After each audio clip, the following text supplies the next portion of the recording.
Hello friends, இன்னைக்கு ரொம்பவே ஒரு ஹெல்த்தியான வெயிட் லாஸ் ரெசிபி பார்க்கலாம். நம்ம சேனலில் அரிசி சேர்க்காம தான் நான் ரெசிபீஸ் அப்லோட் பண்ணிகிட்ருக்கேன். ஏன்னா முடிஞ்ச அளவுக்கு கார்போஹைட்ரேட்ஸை கம்மி பண்ணிக்கலாம். ப்ரோட்டீன்ஸ், ஃபைபர்ஸ், மற்ற மினரல்ஸ் எல்லாமே அதிகப்படுத்திக்கிட்டோம் அப்படின்னா ஈஸியாக வெயிட் லாஸ் ஆகும், ஹெல்த்தியாகவும் இருக்கலாம்.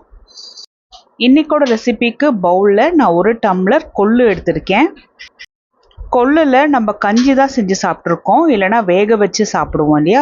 இன்றைக்கி இதில் இட்லி எப்படி செய்கிறதுன்னு பார்க்கலாம், என்ன ரேஷியோவில் போடலாம் அப்படிங்கிறதையும் பார்ப்போம். கொள்ளில் அதிகப்படியான ப்ரோட்டீன் இருக்கிறதுனால இது வெயிட் லாஸ் நல்லாவே சப்போர்ட் பண்ணும், நமக்கு ஜீரண சக்தியை அதிகரிக்கும்.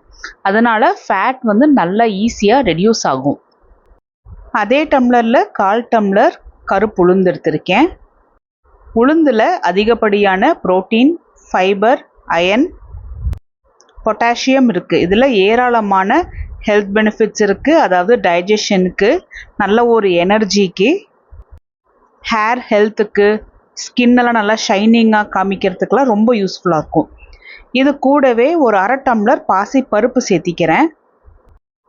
பாசி பருப்பில் அதிகப்படியான ப்ரோட்டீன்ஸ், ஃபைபர்ஸ் இருக்குது, அயன், பொட்டாசியம்லாம் இருக்கிறதுனால வெயிட் லாஸ் பண்ணுறதுக்காக இருக்கட்டும், பிளட்டில் இருக்கிற சுகர் லெவலை மேனேஜ் பண்ணுறதுக்காக இருக்கட்டும் நல்லாவே யூஸ்ஃபுல்லாக இருக்கும்.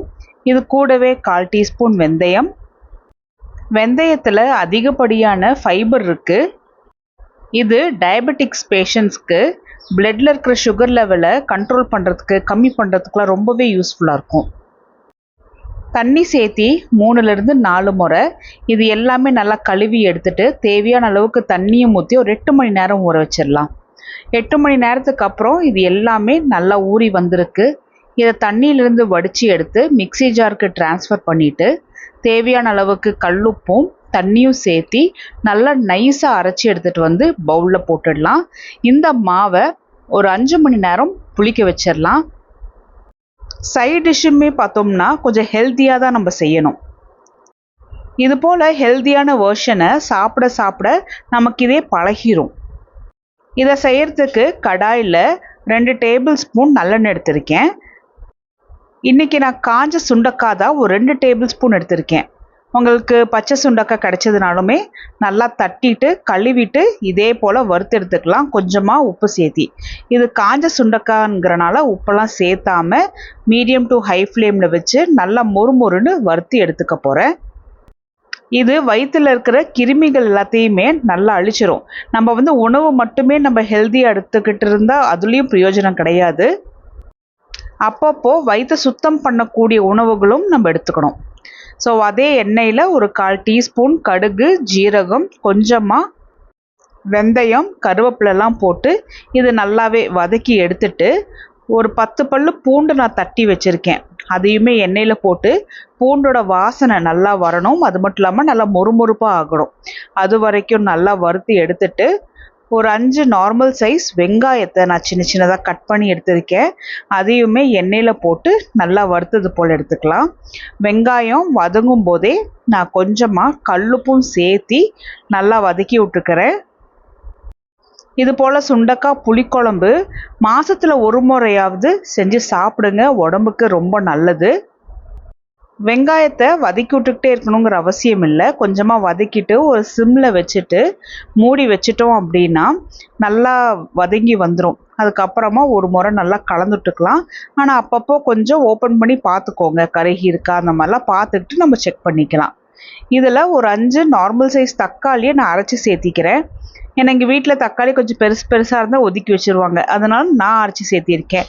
இப்போ நீங்கள் சின்ன சின்னதாக கூட கட் பண்ணி சேர்த்தி வதக்கிக்கலாம். இதில் நான் ஒரு 1/4 டீஸ்பூன் மஞ்சள், தேவையான அளவுக்கு குழம்பு மிளகாத்தூள் நான் சேர்த்திருக்கேன்.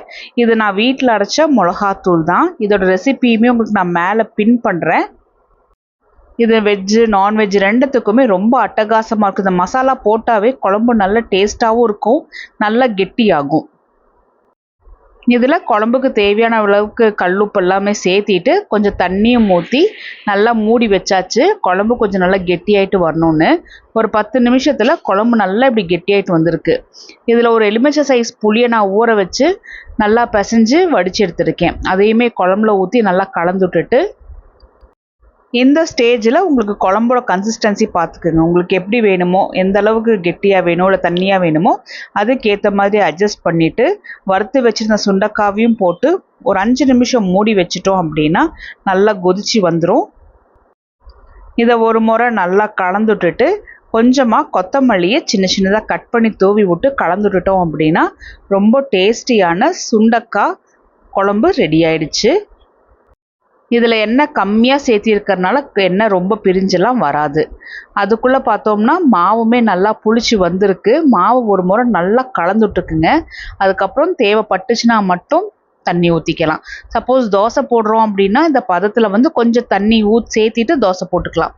இனி நான் இட்லி ஊற்றுறதுனால நான் இதே கன்சிஸ்டன்சியில் வைக்கிறேன். இட்லி பிளேட்டோட குழியில எல்லாமே எண்ணெய் நல்லா தடவி விட்டுட்டு ஒவ்வொரு குழிக்குழியுமே மாவு ஊற்றி ஒரு 10 நிமிஷம் ஃப்ளேம் ஆனில் வச்சு நான் வேக வச்சுட்டு ஒரு 50% ஆற வச்சு எடுத்திருக்கேன். இப்போ இந்த இட்லி பாருங்கள் எந்த அளவுக்கு நல்லா பர்ஃபெக்டாக வந்திருக்குன்னு. நல்ல சாஃப்டாக ஸ்பாஞ்சியாக இருக்கும். இதே ரேஷியோவில் ட்ரை பண்ணி பாருங்கள், உங்களுக்கு கண்டிப்பாக பர்ஃபெக்டாக வரும். இதை நான் ரெடி பண்ணி வச்சுருந்த சுண்டக்காய் புளிக்குழம்போட தான் நான் சாப்பிட போகிறேன். நல்ல ஹெல்த்தியான வெர்ஷனாக இருக்கும். கொள்ளில் எப்போவுமே வேக வச்சு சாப்பிட்றது, கஞ்சி போல் சாப்பிட்றதுனா போர் அடிக்கும் இல்லையா? இது போல் இட்லியோ இல்லை இதே மாவில் தோசை அது போல் செஞ்சு சாப்பிடும்போது இதோட ஹெல்த் பெனிஃபிட்ஸும் நமக்கு கிடைக்கும். அதே சமயத்தில் நமக்கு அலுத்து போகாமலும் இருக்கும். ஸோ இது வெயிட் லாஸ் பண்ணுறவங்க, வெயிட் மேனேஜ் பண்ணுறவங்களுக்குலாம் ரொம்ப யூஸ்ஃபுல்லாக இருக்கும்.